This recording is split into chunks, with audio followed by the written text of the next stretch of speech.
Buenos días, ¿cómo están todos? Por la gracia del Señor, nuestra escuela bíblica Buenas Nuevas Paraguay empezó desde el 1 de junio del año pasado y hasta ahora hemos seguido las clases de lunes al viernes. Y en este año 2021 nosotros empezamos con mucha esperanza y con la promesa de Dios que nos permitió.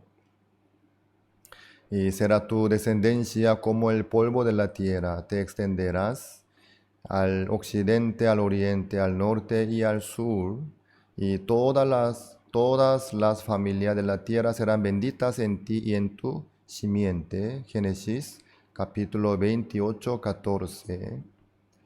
A través de esta promesa nosotros empezamos este año 2021. Ya tuvimos varios campamentos. Campamento del Año Nuevo, luego campamento de adolescentes.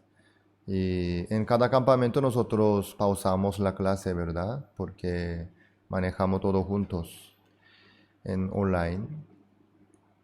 Y en este mes de febrero también tenemos varios campamentos, desde niños hasta los jóvenes. Y por eso vamos a tomar la vacación durante todo el mes eh, febrero.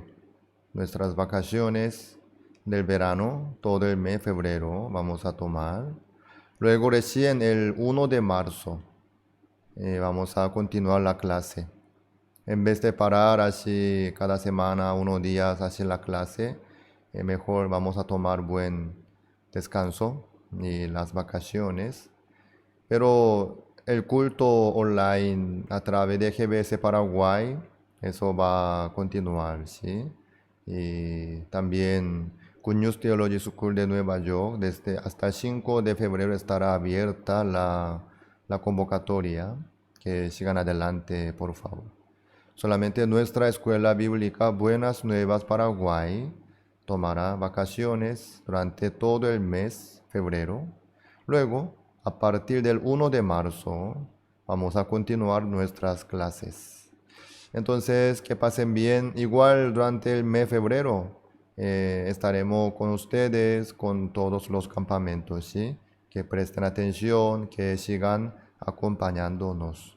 Bueno, entonces nos vemos en el 1 de marzo.